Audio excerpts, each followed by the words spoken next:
ও ভাই জানেরা, সোনার চাঁদ মানিকেরা, ও সাইমালপুরের ইমানদার ভাইরা, ও নওজওয়ান যুবকেরা, ও আমার পর্দার আড়ালের মা বোনেরা, মিশকাত শরীফটা খুলে দেখুন। আমার আপনার নবী, দিন দুনিয়ার বাদশা, হাবিবুল্লাহ জনাবে রাসূলুল্লাহ সাল্লাল্লাহু আলাইহি ওয়াসাল্লাম সোনা জবানে জানিয়ে দিয়েছেন, ও আমার সাহাবারা, দুনিয়ায় যেখানে কোরআন হাদিসের মাহফিল হয়, আল্লাহ পাকের রহমতের ফেরেশতারা, আল্লাহ পাকের রহমতের মালাইকারা ওই মাহফিলে সমবেত হয়ে যায়। একটু জোরে বলুন সুবহানাল্লাহ। ও ভাই জানেরা, ও সোনার চাঁদ মানিকেরা, ও দিনদার ইমানদার আল্লাহ ওয়ালা ভাইরা, ও পর্দার আড়ালের মা বোনেরা, আমার আল্লাহ পাক জানিয়েছেন ওই মাহফিলে আমার রহমতের ফেরেশতারা এত পরিমাণ ভিড় লেগে যায়, একটা ফেরেশতার কাঁধের উপরে ভর করে আর একটা ফেরেশতা দাঁড়িয়ে যায়। এমনই ভাবে আল্লাহ পাকের আরশে আজিম পর্যন্ত ফেরেশতাদের কাতার লেগে যায়। জোরে বলুন সুবহানাল্লাহ। এই যে সাইমালপুরের যে জলসার প্যান্ডেল, এখানে কিন্তু লক্ষ লক্ষ ফেরেশতারা হাজির হয়ে গেছে। আমাদের সেই চোখ নেই, আমরা দেখতে পাচ্ছি। আল্লাহর নবী বলছেন ফেরেশতাদের এত ভিড় লেগে যায়, জায়গা হয় না বসা। একটা ফেরেশতার কাঁধের উপরে আরেকটা ফেরেশতা ভর করে বসে। এমনই ভাবে আল্লাহ পাকের আরশে আজিম পর্যন্ত ওই ফেরেশতাদের কাতার পৌঁছে। ও ভাই জানেরা, সোনার চাঁদ মানিকেরা, ও দিনদার ইমানদার আল্লাহ ওয়ালা ভাইরা, ও পর্দার আড়ালের মা বোনেরা, আমার আপনার নবী জানিয়েছেন ওই ফেরেশতারা আল্লাহ পাকের আরশে আজিম পর্যন্ত পৌঁছে গেলে আমার আপনার রব, আমার আপনার রব্বুল আলামিন বলেন, ও আমার মালাইকারা, ও আমার রহমতের ফেরেশতারা, বলো বলো বলো বলো বাবা, তোমাদের হাতে যে মোটা মোটা খাতাগুলো আছে, ও আমার ফেরেশতারা, ওই খাতায় কাদের নাম তোমরা লিপিবদ্ধ করেছো? ওই সময় আল্লাহ পাকের ফেরেশতারা বলে, ও আমাদের রব, ও আমাদের আল্লাহ পাক আল্লাহ তাআলা আজকের পবিত্র শাবানের চাঁদে, আজকের পবিত্র চাঁদের রাত সাইমালপুরে জলসা মাহফিলে আপনার গুটিগত বান্দা বান্দিরা কোরআনের নসিহত শোনার জন্য, হাদিসের আলোচনা শোনার জন্য গভীর রজনীতে বসে বসে বসে বসে তারা নিজেদের মূল্যবান সময়টুকু দিয়েছিলেন। ও আল্লাহ পাক আল্লাহ তাআলা, আমরা ফেরেশতারা ওই বান্দা বান্দির নামগুলো এই খাতার ভিতরে লিখে রেখেছি। খাতায় নামগুলো নোট হয়ে গেছে, আমরা বসে আছি এখানে, আমাদের নাম কিন্তু ফেরেশতার খাতায় নোট হয়ে গিয়েছে। ওই খাতা কিন্তু আল্লাহর দরবারে পৌঁছে গেছে। আল্লাহ পাক বলেন, আমার ফেরেশতারা, আয় আমার মালাইকারা, তোমরা সাক্ষী থাকো, কাল কিয়ামতের ময়দানে কঠিন বিচারের দিনে আমি রব্বুল আলামিন তাদেরকে বিনা হিসাবে জান্নাত দান করলাম। একটু জোরে বলবেন। যারা আমার জান্নাতকে চোখে দেখে, আমি আল্লাহ আমাকে চোখে দেখে, আমার জাহান্নামকে চোখে দেখে, আমার হাবিবকে চোখে দেখেনি, আমার মদিনা মক্কার ব্যবহার তারা দেখেনি, আমি আল্লাহ আমাকে বিশ্বাস করেছে, আমার রাসূলকে বিশ্বাস করেছে, আমার জান্নাতকে বিশ্বাস করেছে, আমার জাহান্নামকে বিশ্বাস করেছে, আমি আল্লাহ তাদেরকে জান্নাতুল ফিরদাউস নসিব করলাম। জোরে বলুন। সেই আল্লাহ পাক আমাদেরকে দুটো মোটা মোটা নিয়ামত দান করেছে। এক নম্বর বড় নিয়ামত যেটা আল্লাহ দান করেছেন সেটা হচ্ছে আল ঈমান। কি বললাম? ঈমান। দ্বিতীয় নম্বর নিয়ামত আল্লাহ পাক যে দান করেছেন সেটা হচ্ছে রাসূলুল্লাহর আগমন। জোরে বলুন সুবহানাল্লাহ। ঈমান হচ্ছে সর্বপ্রথম সর্বশ্রেষ্ঠ নম্বর ঈমান আমাদের জন্য বড় নিয়ামত।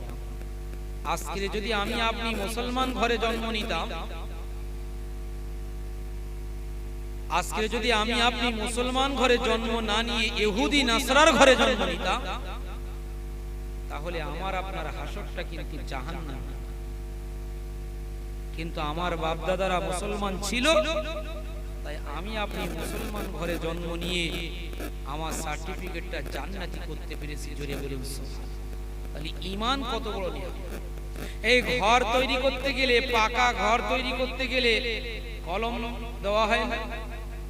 12টা 13টা করে কলম দেওয়া হয়। সেই কলমের উপরে 3 তলা 4 তলা বিল্ডিং দাঁড়িয়ে থাকে না?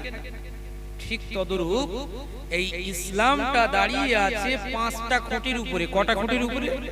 5টা। বুখারী শরীফের ভিতরে এসেছে ওই ইসলামের 5টা খুঁটির মধ্যে সব থেকে বড় এবং শ্রেষ্ঠতম খুঁটির নাম হচ্ছে আল ঈমান। কোন হিন্দু মুসলমান হবে, কোন আমল তার নেই, সর্বপ্রথম আমল হচ্ছে তার ঈমান আনতে, তারপরে সে মুসলমান। আর ঈমান কত বড় নিয়ামত। আল্লাহর নবী বলছেন, যদি আজকের কেউ মুসলমান হয়, আল ইসলামু ইয়াহদিমু মা কানা ক্বাবলাহু, তার পিছনের সমূহ গুনাহ আল্লাহ ক্ষমা করেন। জোরে বলুন সুবহানাল্লাহ। মোজামে কাবীরের ভিতরে একটা হাদিস এসেছে, হাদিসটি riwayat করছেন হযরত উমারে ফারুক। আল্লাহর নবী এক সময় হযরত উমারে ফারুক রাদিয়াল্লাহু তাআলা আনহু তিনি বর্ণনা করেন, হযরত আলীকে পূর্ব দিকে সফর করতে নিষেধ করেছেন। কোন দিকে? ঈমান কত মজবুত এবং কত মূল্যবান জিনিস আমি বুঝাচ্ছি। আল্লাহর নবী বললেন, আলী তুমি পূর্ব দিকে সফর করবে। কিন্তু একটা প্রবাদ বাক্য আছে, আল ইনসানু হারিসুন ফিমা মুনিয়া, মানুষকে যে জিনিস থেকে নিষেধ করা হয় মানুষ তার পিছনে বেশি। নবী কেন মানা করেছেন এই রহস্যটা জানার জন্য হযরত আলী একা একা সফর করার নিয়ত, সাজ সরঞ্জাম সব গুছিয়ে নিয়ে কাউকে না জানিয়ে হযরত আলী তিনি পূর্ব দিকে সফর শুরু করেন। ও ভাই জানেরা, দিনদার ইমানদার আল্লাহ ওয়ালা ভাইরা, ও পর্দার আলের মা বোনেরা, ও নওজওয়ান যুবকেরা, আল্লাহ নবী জামাতা মুসলিম জাহানের চতুর্থ খলিফা হযরত আলী কাররামাল্লাহু ওয়াজহাহু হুজুর আমার পূর্ব দিকে সফর করা শুরু করলে। কিতাবের ভিতরে এসেছে বাবা, দিনের পরে দিন চলে যায়, রাতের পরে রাত চলে যায়, আল্লাহ নবী জামাতা মুসলিম জাহানের চতুর্থ খলিফা হুজুর আমার সফর করা শুরু করে দিলে।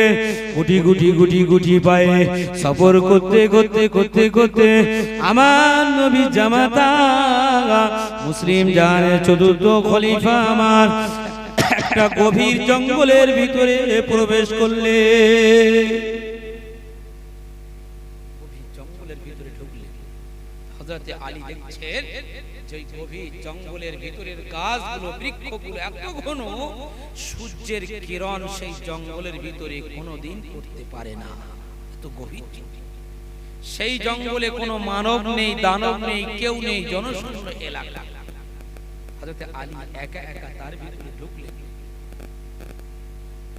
ঢোকার পরে তিনি মনে একটা ভয় করলেন, কিন্তু অনেক দিন সফর করে চলে এসেছেন, পিছনে ফেরা যাবে না, তাই তিনি গভীর জঙ্গলে আরো ও ভাই জানেরা, শোনো চাঁদ মানিকেরা, ও আমার দিনদার ইমানদার আল্লাহ ওয়ালা ভাইরা, আমার আপনার নবী জামাতা মুসলিম জাহানের চতুর্থ খলিফা দেখলেন ওই গভীর জঙ্গলের ভিতরে বাবা তিনটে কুয়া আছে বাবা। ও ভাই জানেরা, এখানে একটা কুয়া আছে, এখানে একটা কুয়া আছে, আর এই সাইডে আর একটা কুয়া আছে। ও ভাই জানেরা, ওই গভীর জঙ্গলের ভিতরে ঝরনার পানিগুলো ঝরে ঝরে ঝরে ঝরে ঝরে ঝরে প্রথম কুয়াতে গিয়ে পড়ে। ওই প্রথম কুয়ার পানিগুলো ছাপিয়ে ছাপিয়ে ছাপিয়ে ছাপিয়ে পাশের কুয়াতে গিয়ে পড়ে না, পাশের কুয়াকে ওভারটেক করে ওই প্রথম কুয়া কুয়ার পানিগুলো তৃতীয় কুয়াতে গিয়ে পড়ে। কি ব্যাপার, কি রহস্য, কি লজিক, আমাদের ব্রেন আমাদের আকল কি বলে? প্রথম কুয়ার পানিগুলো ছাপিয়ে গড়িয়ে দ্বিতীয় কুয়াতে পড়বে, দ্বিতীয় গর্তেই পড়বে।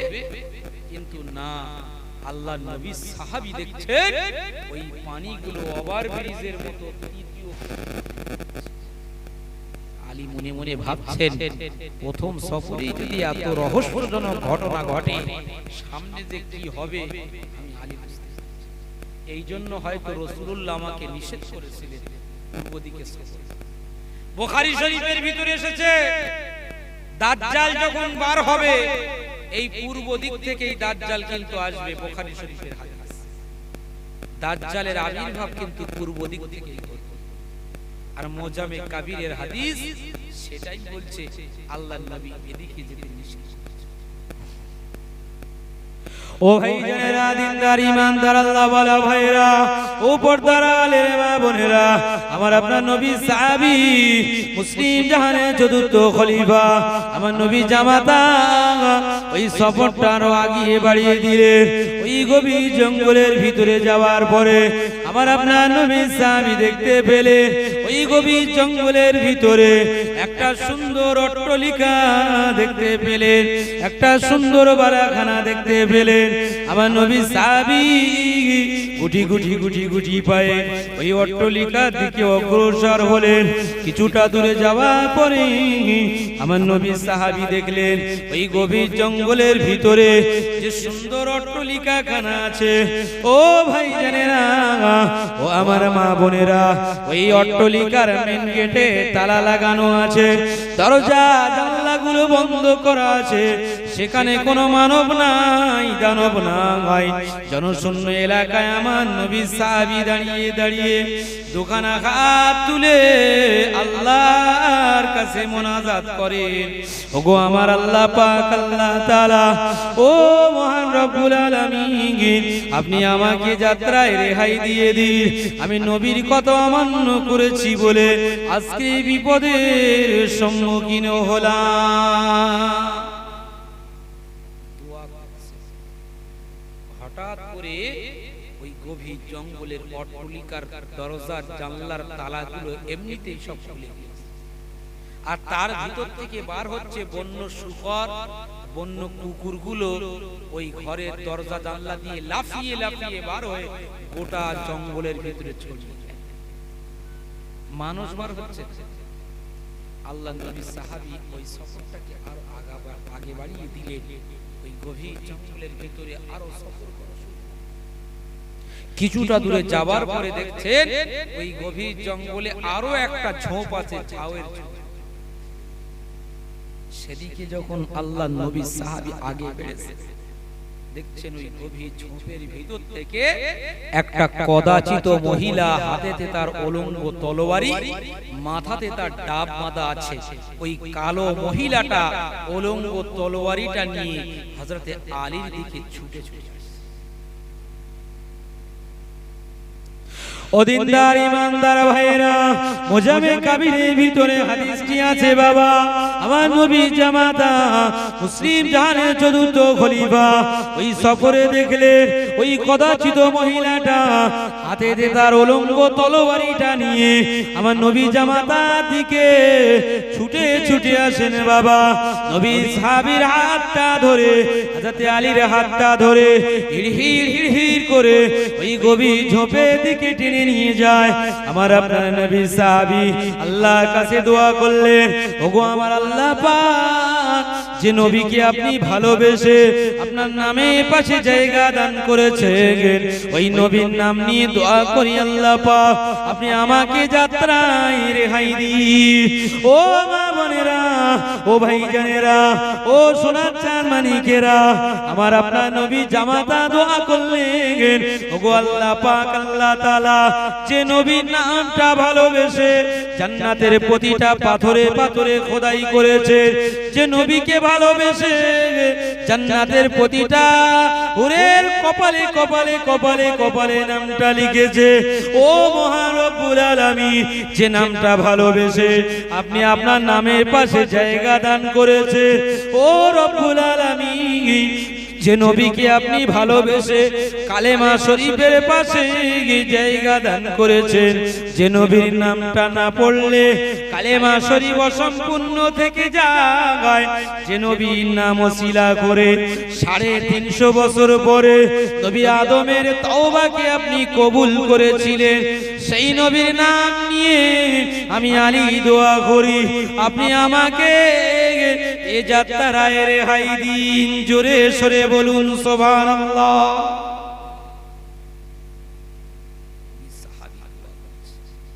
আল্লাহ নবী সাহাবী দোয়া করছেন, কেউ নাই, কিন্তু মান কানা লিল্লাহি কানা আল্লাহু লাহু, যে আল্লাহর হয়ে যায় আল্লাহ। সাহাবী দোয়া করছে, কারেন্টের মতো আল্লাহ দরবারে দোয়াটা কবুল হয়ে গেল, মঞ্জুর হয়ে গেল। আল্লাহ রাব্বুল আলামিন হযরত আলীকে সহযোগিতার জন্য সর্বপ্রথম 5 জন যুবককে জঙ্গলে পাঠিয়ে দিলেন। জোরে বলুন না সুবহানাল্লাহ। ও ভাই জানেরা, শুনছেন মানিকেরা, 5 জন যুবক এসে ওই কদাচিত মহিলার সঙ্গে যুদ্ধ করে তারা পারল না, হেরে গেল। ওই আলীকে বাঁচানোর জন্য আমার আল্লাহ পাক 30 জন যুবককে পাঠিয়ে দিলে। প্রথমে 5 জন, তারা পরে 30 জন যুবককে পাঠালে, তারাও যুদ্ধ করলো, তারাও 5 জন যুবক এসেও হেরে গেল, 30 জন যুবক এসেও তারা ওই মহিলার সাথে যুদ্ধ করে। আল্লাহর নবী সাহাবী তিনি আবার কেঁদে কেঁদে আল্লাহর কাছে দোয়া করে, আল্লাহ এই যাত্রায় আমাকে রেহাই দিন, আমি আর সফর আগে বাড়াবো না, আমি রাসূলুল্লাহর দরবারে ফিরে যাব। জোরে বলুন সুবহানাল্লাহ। আল্লাহ নবী সাহাবী পুনরায় দোয়া করলেন, আল্লাহ পাক আল্লাহ তাআলা আমার নবী সাহাবীকে বাঁচানোর জন্য 5 জন যুবক পাঠিয়েছিলেন, তারা পারল না। 30 জন যুবককে পাঠিয়েছিলেন, তারাও পারল না। আমার নবী সাহাবীকে বাঁচানোর জন্য আল্লাহ পাক হযরত জিবরিল আমিনকে পাঠালে। ও ভাই জিবরিল আমিন, যাও যাও যাও যাও, আমার নবী সাহাবীকে গিয়ে বাঁচাও। আল্লাহ নবী সাহাবীকে বাঁচানোর জন্য হযরত জিবরিল আমিন একজন যুবকের আকৃতি ধারণ করে ওই গভীর জঙ্গলের ভিতরে হাজির হয়ে কদাচিত মহিলার সাথে যুদ্ধ করে আল্লাহ নবী সাহাবীকে বাঁচানোর জন্য তার থেকে মাথাটা আলাদা করে দিল। জোরে বলুন সুবহানাল্লাহ। একজন যুবক এসে আল্লাহ নবী সাহাবীকে বাঁচিয়ে নিলেন। আল্লাহ নবী বললেন, আল্লাহ নবী সাহাবী বললেন, আমি আসছি। সমস্ত সরঞ্জাম গুছিয়ে নিয়ে সোজা চলে গেলেন আল্লাহ নবী মসজিদে নববীতে নবীর দরবারে হাজির।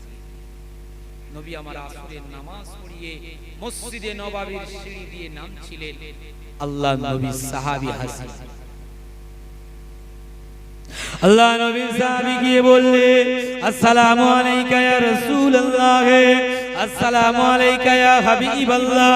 হুজুর আমার বেয়াদবিটুকু ক্ষমা করুন, হুজুর আমার বেয়াদবিটুকু ক্ষমা করুন। আপনার কথা অমান্য করে আমি আলী গভীর জঙ্গলে সফর করেছিলাম। ইয়া রাসূলুল্লাহ ইয়া হাবিবাল্লাহ, হুজুর ওই গভীর জঙ্গলের ভিতরে দেখেছি আল্লাহর নবী 3খানা কুয়া দেখেছি। প্রথম কুয়ার পানিগুলো দ্বিতীয় কুয়াতে পড়ে না। হুজুরের রহস্যটা কি জানিয়ে দিয়ে ওই গভীর জঙ্গলের ভিতরে যে অট্টালিকাখানা দেখেছিলাম ওই রহস্যটা বলে দিই। ওই গভীর জঙ্গলের ভিতরে 5 জন 30 জন যুবক ওই কদাচিত মহিলাটা বাকি ছিল। ও নবী আপনি আমাদেরকে জানিয়ে দিই, আল্লাহ নবী হযরত আলীর হাতটা ধরে পরিপূর্ণ রহস্যটা জানিয়ে দিয়েছিলেন। জোরে বলুন সুবহানাল্লাহ। আল্লাহ নবী পুরো ঘটনার রহস্যটা জানিয়েছেন। বাইহাকি শরীফ খুলে দেখুন 3 নম্বর খণ্ডের 318 নম্বর পৃষ্ঠার হাদিস। আল্লাহর নবী হযরতে আলীর হাত ধরে লক্ষ লক্ষ সাহাবীর সামনে ওই ঘটনার রহস্য উদ্ঘাটন করেছিলেন। আমার নবী বলেছিলেন, শোনো, ইউশিকু আয়াতি আলান নাসি জামানুন লা ইয়াবকা মিনাল ইসলামি ইল্লা ইসমুহু ওয়া লা ইয়াবকা মিনাল কুরআনি ইল্লা রাসমুহু মাসাজিদুহুম আমিরাতুন ওয়া হিয়া কারাবুম মিনাল হুদা উলামাউহুম শাররুম মিন তাহতি আলিমিস সামা মিন ইনদিহিম তাখরুজুল ফিতনা ওয়া ফীহিম তাউদ রাওয়াহুল বাইহাকি। আল্লাহর নবী হাদিসে পুরো ঘটনাটা এই হাদিসের মাধ্যমে আমার নবী বলছেন, সাহাবী, আমার উম্মতের উপরে শেষ জামানায় এমন একটা যুগ আসবে, এমন একটা সময় আসবে যে সময়টার নাম হবে আখিরুজ জামানা, অর্থাৎ কিয়ামতের সন্নিকটের কাল। সেই সময় আমার কিছু উম্মতি এমন থাকবে যারা নামে মুসলমান থাকবে, কিন্তু তাদের কর্ম হবে ইহুদি আর নাসারার মতো। তাদের ঘরেতে কোরআন থাকবে, কিন্তু ওই কোরআন পড়ার মতো সময় তারা পাবে না, কোরআন তেলাওয়াত করার মতো সময় তাদের কাছে থাকবে না। দুনিয়ার ভিতরে এমন ভাবে মত্তহারা হয়ে যাবে যে কোরআন পড়ার মতো সময় তাদের কাছে নেই। আজকের বর্তমান সেই যুগ চলে এসেছে ভাইজানেরা, নামে মুসলমান কিন্তু আমাদের কাজ কর্ম ইহুদি নাসারার মতো হয়ে গেছে। ঘরেতে কোরআন আছে কিন্তু সেই কোরআনের তেলাওয়াত করার মতো সময় আমাদের কাছে নেই। আমরা দুনিয়ার ভিতরে এমন ভাবে মত্তহারা হয়ে গেছি।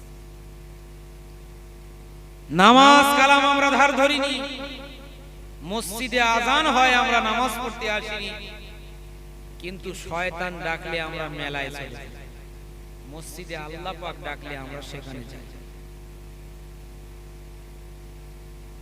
ও ভাই জানেরা, শোনা চাঁদ মানিকেরা, আমার আপনার নবীর একজন সাহাবী, অন্ধ সাহাবী, আমার নবীর দরবারে হাজির হয়ে গেলে, ইয়া রাসূলুল্লাহ, ইয়া হাবিবাল্লাহ, হুজুর আমি অন্ধ সাহাবী, চোখেতে দেখতে পাই নাই, মসজিদে নববীতে আজান হয়ে যায়, আমি অন্ধ সাহাবী, মসজিদে নববীতে নামাজ পড়তে আসি, কিন্তু অন্ধ হওয়ার কারণে আমি নামাজে ঠিকমতো হাজির হতে পারি না।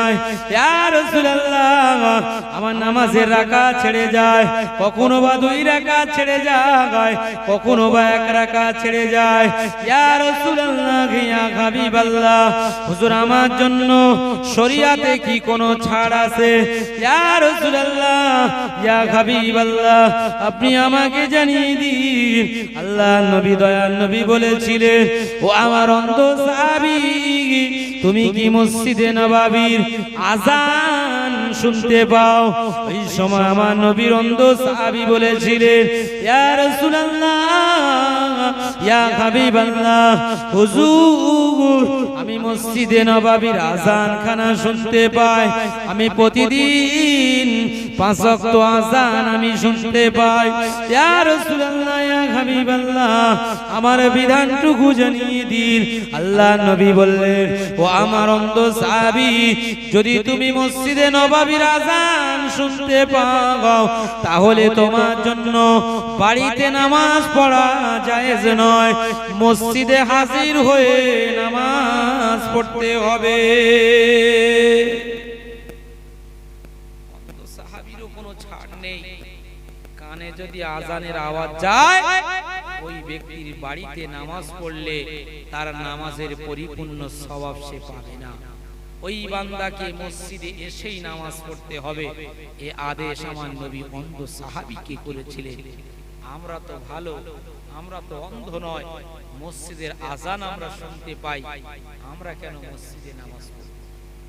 যদি বাড়িতে নামাজ পড়ে, একাকী নামাজ পড়ে, আপনার এই নামাজের পরিপূর্ণ সওয়াব কিন্তু আপনি পাবেন। কেন কোরআনের ভিতরে যেখানেই নামাজের কথা আল্লাহ বলেছেন, আল্লাহ পাক বলেন আকিমুস সালাত, তোমরা নামাজ প্রতিষ্ঠিত করো। আর নামাজ প্রতিষ্ঠিত করতে গেলে জামাতের সাথেই নামাজ, ও ভাই জানেনা সোনা চাঁদ মানিকেরা, আমার আপনার নবী দয়া নবী আমার হুজুর আমার জানিয়েছিলে, ও আমার সাহাবী রে বাবা শোনো, ও আমার সাহাবী শোনো, আখিরি জামানার উম্মত উম্মতিরা নিজের ছেলেদেরকে বিয়ে দেবে, নিজের ছেলেদেরকে বিয়ে দেবে, সুন্দর বৌমা ঘরে নিয়ে আসবে। ও মুসলমান ঘরের মা বোনেরা, ও আমার ইমানদার ভাই জানেরা, একটু কানটা খাড়া করে শুনবেন। নবী আমার জানিয়েছিলে ওই আখিরি জামানার পিতারা যে ছেলেদেরকে বিয়ে দিয়ে সুন্দর বৌমাকে ঘরে আনবে, এক মাস যেতে না যেতে বৌমা আলাদা হয়ে যাবে, ছেলে সংসার আলাদা করে নিয়ে ওই বুড়ো মা বাপকে আলাদা করে দিয়ে তাদেরকে ঘর থেকে লাথি মেরে তাড়িয়ে দেবে।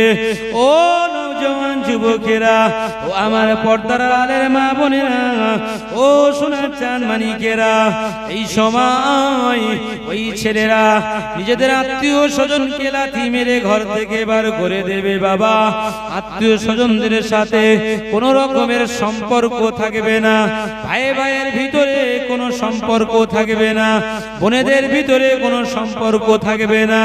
নিজের আত্মীয়কে লাথি মেরে দূর করে দিয়ে পরকে আপন বানিয়ে ঘরে ডেকে সুন্দর সুন্দর খাদ্যদ্রব্য তৈরি করে পরকে আপন বানিয়ে নিজের ঘরে ডেকে সুন্দর সুন্দর খাদ্য খাওয়াবে। ও ভাই জানেরা, আমার নবী বললে, ও আমার সাহাবীরে শোনো, ওই গভীর জঙ্গলের ভিতরে যে তিনটে কুয়া তুমি দেখেছিলে বাবা, ওটা হলো আমার আখিরি জামানার দৃষ্টান্ত। আখিরি জামানার প্রথম কুয়ার পানিগুলো দ্বিতীয় কুয়াতে গিয়ে পড়বে না, তৃতীয় কুয়াতে গিয়ে পড়বে। অর্থাৎ প্রথম কুয়া নিজের আত্মীয় স্বজনকে লাথি মেরে ঘর থেকে বার করে দিয়ে পরকে আপন বানাবে, এটাই হলো তার দৃষ্টান্ত। গভীর জঙ্গলে তুমি যেটা দেখেছো ওটা আমার আখিরি জামানার দৃষ্টান্ত। আখিরি জামানার ছেলেরা নিজের আত্মীয় স্বজনের সাথে সম্পর্ক ছিন্ন করে দিবে আর পরকে আপন বানিয়ে তাদেরকে ঘরে ডেকে আলুয়া পোলোয়া বিরিয়ানি করে খাওয়াবে। এই দৃষ্টান্তটা তোমাকে গভীর জঙ্গলের ভিতরে দেখানো হয়েছে। ও ভাই সোনার চাঁদ মানিকেরা, ও দিনদার ইমানদার আল্লাহ ওয়ালা ভাইরা, আমার আপনার নবী বললেন, ও আমার সাহাবীরে শোনো, ও মুসলিম জানে চতুর্থ খলিফা, ওই গভীর জঙ্গলের ভিতরে যে অট্টালিকাটা তুমি দেখেছিলে বাবা, ওটা হলো আখিরি জামানার মসজিদ। আখিরি জামানার মসজিদ হবে এমন সুন্দর অট্টালিকার মতো, ওই মসজিদে পাথর লাগানো থাকবে, এসি লাগানো থাকবে বাবা, সুন্দর সুন্দর কালীন বিছানো থাকবে। মাসাজিদুহুমা মিরাতুন, শেষ জামানার মসজিদ হবে উঁচু উঁচু, ওহিয়া খারাবুম মিনাল হুদা, কিন্তু যারা নামাজ পড়বে, যারা মুসল্লি হবে, তাদের ভিতরে কোনো হেদায়াত থাকবে না বাবা। ওই গভীর জঙ্গলের ভিতরে যে মসজিদখানা তুমি দেখেছো, ওই অট্টালিকাটা হলো আমার শেষ জামানার মসজিদ। আর ওর ভিতর থেকে যে কুকুর বিড়াল শুকর গুলো বার হচ্ছিল বাবা, ওগুলো হলো আমার আখিরি জামানার মসজিদের মুসল্লি।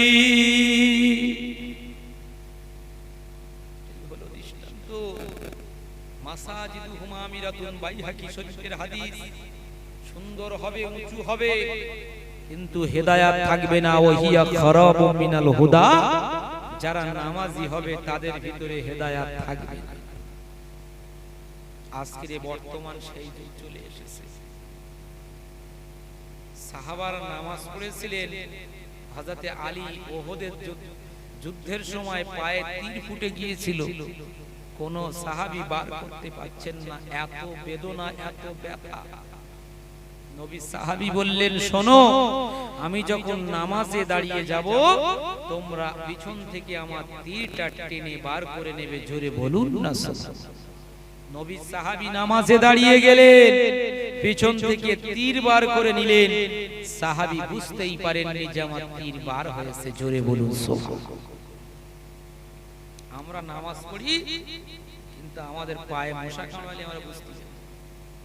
নামাজ পড়ে নামাজের ভিতরে নিজেদের দোকানের হিসাবগুলো সব, মা বোনেরা নামাজ পড়ে ওদিকে চুলোয় ভাত বসিয়ে এসেছে, নামাজে সূরা ফাতিহা পড়ছে আর মনটা সেই চুলোর রান্নাঘরের দিকে ঘুরে বেড়াচ্ছে। এই নামাজ কি কবুল হবে? এই নামাজ কবুল হবে?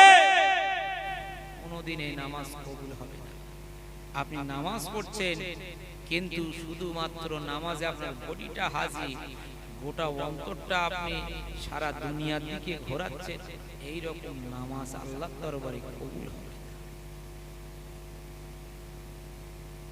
সেই জামানার মসজিদ ছিল খাজুর গাছের তৈরি, খাজুর গাছের পাতা দিয়ে তৈরি, কিন্তু সাহাবাদের ঈমান পাথরের থেকে মজবুত ছিল। আজকে কোনো কষ্ট নেই, গরমের সময় এসে নামাজিরা নামাজ পড়ছে কিন্তু ঈমান মজবুত, ঈমান মসজিদ মজবুত, ঈমান মজবুত, এই হচ্ছে পার্থক্য।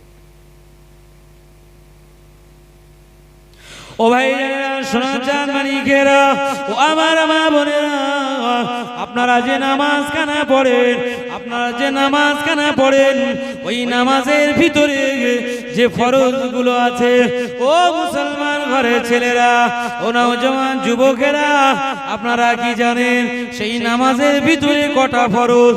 কোনটা ছেড়ে গেলে নামাজ হবে না, কোনটা আদায় না করলে নামাজ কবুল হবে না। ও মা বোনেরা, আপনি যে নামাজ খানা আদায় করছেন মনেতে ব্যথা নেবেন না। আপনি নামাজে দাঁড়িয়ে যান, পিছন থেকে আপনার চুলটা বার হয়ে যায়।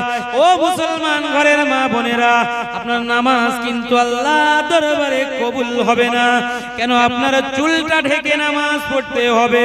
ও মা বোনেরা, আপনি নামাজে দাঁড়িয়ে যান কিন্তু নামাজের ভিতরে আপনার গলার চামড়াটা দেখা যায়। ও মা বোনেরা, আপনার নামাজটা কবুল হবে না। আপনি নামাজে দাঁড়িয়ে যান, অন্যার ভিতর থেকে আপনার হাতের অংশটা দেখা যায়।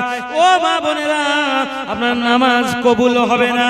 আপনি নামাজে দাঁড়িয়ে যান, আপনার কোমরের চামড়াটা দেখা যায়। ও মা বোনেরা, আপনার নামাজটা কবুল হবে না। আপনি নামাজের ভিতরে দাঁড়িয়ে যান, আপনি যখন রুকুতে যান, আপনার রুকুতে যাবার সময় দুই হাত আর পাঁজরের মাঝখানে জায়গাটা খালি থাকে। ও মা বোনেরা, আপনার নামাজ খানা কবুল হবে না, হবে না, হবে না। আপনি যখন সিজদায় চলে যান, আপনি নামাজের সিজদা খানা করেন, আপনার দুই হাত আর পেটের মাঝখানে জায়গাটা খালি থেকে যায়। ও মা বোনেরা, না না না, আপনার নামাজ খানা কবুল হবে না, হবে না। ও মা বোনেরা, আপনার নামাজ যদি কবুল করতে হয়, আপনার এমন ভাবে নামাজ পড়তে হবে যেন নামাজের ভিতরে একটাও চুল যেন দেখা না যায়, গলার অংশটা যেন দেখা না যায়, বাহুর অংশটা যেন দেখা না যায়, আপনার কোমরের চামড়াটা যেন দেখা না যায়। আপনি যখন নামাজের ভিতরে দাঁড়াবেন, আপনার পা দুটো সোজা করে রাখবেন। ও মা বোনেরা, যখন আপনি রুকুতে যাবেন, আপনার হাত আপনার পেটের সঙ্গে মেলাতে হবে। আপনি যখন সিজদায় যাবেন, আপনার হাত দুটো পেটের সঙ্গে মিলিয়ে আপনাকে সিজদা করতে হবে। ও মা বোনেরা, আপনি যখন নামাজে রুকুতে গিয়ে সিজদায় গিয়ে যখন বৈঠকে বসবেন, আপনি বৈঠকে বসার সময় পায়ের উপরে বসলে হবে না, আপনাকে মাটিতে বসে দুই পা খানা বাম ডান দিক থেকে বার করে দিতে হবে। পুরুষেরা যখন বসবে, বাম পাটা বিছিয়ে তার উপরে বসে ডান পাটা দাঁড় করে রাখতে হবে। এমনি নামাজ হয়ে যাবে? হ্যাঁ, আপনি নামাজের নিয়ম জানবেন না, সূরা কালাম কিছুই জানবেন না, আপনি নামাজে দাঁড়িয়ে যাবেন, আপনার নামাজ কবুল হবে। সেই জন্য আপনাকে জানতে হবে কোন অঙ্গটা খুলে গেলে নামাজ হবে না, নামাজে কেমন ভাবে দাঁড়াতে হবে, কেমন ভাবে রুকু করতে হবে, কেমন ভাবে সিজদা করতে হবে, এগুলো তো ইমাম সাহেবদের কাছ থেকে আপনার শিখে নেওয়া দরকার।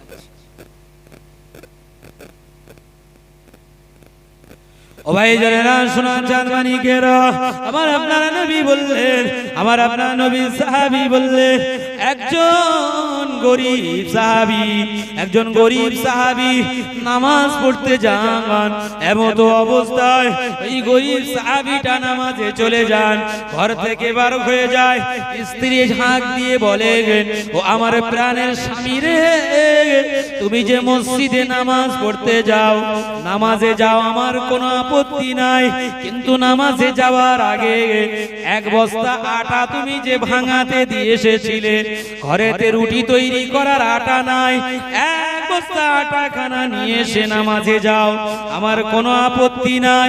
ওই সময় এক পা আগে বাড়ায় আর এক পা পিছনে বাড়ায়, বাড়িতে গিয়ে আটা আনবে না, মসজিদের আযান হয়েছে, আল্লাহ ডাকে সাড়া দেবে, আবার হঠাৎ করে মসজিদের দিকে এক পা বাড়িয়ে দেন, হঠাৎ করে আওয়াজ আসে, ও আব্দুল সাত্তার, তুমি যে মসজিদে নামাজ পড়তে যাও, এতে কোনো আপত্তি নাই, কিন্তু তোমার যে গাভী গরুটা ছিল এই মাত্র দড়ি ছিঁড়ে পালিয়ে গিয়েছে, যদি তুমি না যাও গরুটা কিন্তু খুঁজে পাবে না। ওই ব্যক্তিটা চিন্তা করে, আমি আল্লাহ পাকে ডাকে সাড়া দেব না আমার গরুটা নিয়ে আসবো, এক পা মসজিদের দিকে বাড়ায়, হঠাৎ করে আওয়াজ দেয়, ও আব্দুল সাত্তার, তুমি যে নামাজ পড়তে যাবে তে কোনো আপত্তি নাই, কিন্তু তোমার যে জমিতে চাষ হয়েছে, জমির মাটিটা ফেটে চৌচির হয়েছে, আজকের আমি পাশের জমিতে পানি দেই, যদি তোমার পানির প্রয়োজন পড়ে এক্ষুনি এসে পানিটা না নিলে আর তুমি পানি পাবে না। আল্লাহর বান্দা মনে মনে ভাবে, আমি এই তিনটে দুনিয়ার কাজ আগে করব না আল্লাহর ডাকে মসজিদে যাব। হঠাৎ করে মনে পড়ে, আল্লাহ বলছেন যে বান্দা আমার দিকে হেঁটে হেঁটে আসে, আমি আল্লাহ সেই বান্দার দিকে দৌড়ে দৌড়ে যাই, জোরে বলুন সুবহানাল্লাহ। যে আমার ডাকে সাড়া দেয়, মান কানা লিল্লাহি কানা আল্লাহু লাহু, যে আল্লাহর হয়ে যায়, আল্লাহ বলছেন আমি সেই বান্দার হয়ে যাই, জোরে বলুন। ওই বান্দা এই চিন্তা করে দুনিয়ার তিনটে কাজ বাদ দিয়ে মসজিদে হাজির হয়ে নামাজে দাঁড়িয়ে যায়। নামাজ পড়ে যখন সেই বান্দা বাড়িতে আসে, বাড়িতে এসে দেখে তার জীবন সঙ্গী স্ত্রী সেই রুটি দিয়ে আটা দিয়ে রুটি বানিয়ে তন্দুরে রুটি ছেঁকছেন, জোরে বলবেন না সুবহানাল্লাহ। তার যে গাভী গরুটা ছিল ঘরের ধারে, সেখানে হাজির হয়ে গিয়েছে, আর জমিতে গিয়ে দেখে সেই জমি পাশের জমির পানিগুলো ছাপিয়ে তার জমিতে পানি এসে তার জমিটাও ভরে গিয়েছে, জোরে বলুন। জীবন সঙ্গীকে জিজ্ঞাসা করে এ সমস্ত ঘটনা কিভাবে হয়েছে। ওই সময় জীবন সঙ্গী স্ত্রী বলেছিলেন, আপনি যখন মসজিদে চলে গিয়েছিলেন, হঠাৎ করে একটা বান্দা হাজির হয়ে এক বস্তা আটার বোঝাটা নিয়ে এসে বলে, আমি ভুল করে আমার বস্তাটা ভুলে তোমাদের বস্তাটা নিয়ে এসেছিলাম, তাই মনে মনে ভাবি যখন নিয়ে এসেছি বাড়িতে পৌঁছে দিই, এই ভেবে সে নিজেদের বস্তাটাকে ফেলে এসে আমাদের বস্তাটাকে বাড়িতে পৌঁছে দিয়েছে। হঠাৎ করে দেখি গভীর জঙ্গলের একখানা বাঘ আমাদের গাভী গরুটাকে তাড়া করে নিয়ে আমাদের বাড়িতে হাজির করে দিয়েছে। আল্লাহর বান্দাটা মনে মনে আল্লাহর শুকরিয়া জ্ঞাপন করে মসজিদের দিকে ছুটে ছুটে গিয়ে আল্লাহ দরবারে হাজির হয়ে দুখানা শুকরিয়ার নামাজ আদায় করলেন, জোরে বলুন সুবহানাল্লাহ। আমার ভাইজানেরা, আজকে যদি দুনিয়ার কাজ বাদ দিয়ে আযান হলে আমি আপনি যদি আল্লাহর ডাকটা প্রাধান্য দিয়ে মসজিদে হাজির হয়ে যাই, আমার যত ব্যবসা থাক না কেন, যত কাজ থাক না কেন, আল্লাহ সেগুলো সমাধান করে দেবেন, জোরে বলুন সুবহানাল্লাহ। সব আল্লাহ ব্যবস্থা করে দেবেন। আর যদি মনে করি নামাজে না গেলে আমার ব্যবসা চলবে না, এই সময় আমার দোকানের কাস্টমার আসে কেটে যাবে, তাহলে অন্য দিক থেকে আল্লাহ এমন নোকসান করে দেবে, এমন ক্ষতি করে দেবে, সমস্ত টাকা কিন্তু সেখান থেকে বার হবে।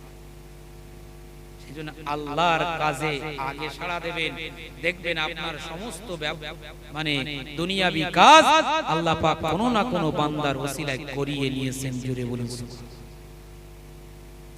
ও ভাই শোনা চাঁদ মানিকেরা, যে কথা আমি বলছিলাম, আমার আপনার নবী সাহাবী হযরত আলীর হাতটা ধরে বললেন, ও আমার সাহাবী রে শোনো, ওই গভীর জঙ্গলের ভিতরে যে কদাচিৎ মহিলাটাকে দেখেছিলে, ওই কদাচিৎ মহিলাটা এটা অন্য কোন মহিলা নয়, এটা হলো তোমার নফসে আম্মারা। আল্লাহ পাক কোরআন শরীফের ভিতরে বলেন, ইন্নান নাফসা লা আম্মারাতুম বিসসু, সর্বসময় নফসে আম্মারা মানুষকে গুনার দিকে ডেকে নিয়ে যায়। প্রত্যেকটা মানুষের ভিতরে আল্লাহ পাক তিনটে করে নফস দিয়েছেন। কটা করে? তিনটে করে নফস। এক নম্বর নফসের নাম হচ্ছে নফসে মুতমাইন্না, দ্বিতীয় নম্বর নফসের নাম হচ্ছে নফসে লাওয়ামা, তৃতীয় নম্বর নফসের নাম হচ্ছে নফসে আম্মারা। নফসে মুতমাইন্নার কাজ কি? সর্বসময় মানুষকে ইবাদতের কথা বলে, সর্বসময় মানুষকে শরীয়তের কথা বলে, আল্লাহর ওলিদের নফস। আর একটা হচ্ছে নফসে লাওয়ামা, টালমাটাল, কখনো এদিকে কখনো এদিকে, কখনো বলে চল মসজিদে নামাজ পড়ে আসি, আবার কখনো বলে নামাজ পড়া যাবে না, চল সিনেমা দেখে আসি। এর নাম হচ্ছে নফসে লাওয়ামা। আর একটা আছে নফসে আম্মারা। নফসে আম্মারার কাজ আমার আল্লাহ পাক বলে, সে সর্বসময় মানুষকে শরিয়াত থেকে ফিরিয়ে নিয়ে শয়তানের কাজে তাকে লিপ্ত করে, গুনার কাজের দিকে লিপ্ত করে। চল মেলা থেকে ঘুরে আসি, চল এই সিনেমা থেকে ঘুরে আসি, চল গুনার কাজ করে আসি। এই সমস্ত কাজের কথা মানুষকে নফসে আম্মারা বলে। ওই কদাচিৎ মহিলাটা ছিল আলী তোমার নফসে আম্মারা। ও ভাই শোনা চাঁদ মানিকেরা, ও দিনদার ইমানদার আল্লাহ ভালা ভাইরা, ও পর্দার আলের মা বোনেরা, আমার আপনার নবী জানিয়েছিলেন, ও মুসলিম জাহানের চতুর্থ খলিফা, ও আমার জামাতা শোনো শোনো, ওই নফসে আম্মারার সঙ্গে যুদ্ধ করার জন্য 5 জন যুবককে আল্লাহ পাক পাঠিয়েছিলেন। ওই 5 জন যুবক হলো 5 ওয়াক্ত নামাজ। তুমি যদি 5 ওয়াক্ত নামাজ পড়ো, নফসে আম্মারার সাথে যুদ্ধ করে পারলো না বাবা। আর 30 জন যুবককে আল্লাহ পাক পাঠিয়েছিলেন। এই 30 জন যুবক হলো রমজান মাসে 30টা রোজা, রমজান মাসে 30টা রোজা করলে নফসে আম্মারার সাথে যুদ্ধ করে পারবে না বাবা। আল্লাহ পাক আল্লাহ তাআলা একজন যুবককে পাঠিয়েছিলেন। ও আমার নবী সাহাবারা, ও মুসলিম জাহানের চতুর্থ খলিফা, ওটা হলো তোমার ঈমান। তোমার ঈমান নফসে আম্মারার সাথে যুদ্ধ করে ওই নফসে আম্মারাকে হারিয়ে দিয়ে তার থেকে মাথাটা আলাদা করে দিয়েছিল। একটু জোরে সরে বলুন সুবহানাল্লাহ। নামাজ পড়লে ঈমানকে মজবুত করা যাবে না, নফসে আম্মারাকে দমন করা যাবে না, তবুও গোনা হবে। রমজান মাসে 30টা রোজা রাখলেও নফসে আম্মারাকে দমন করতে পারবেন না।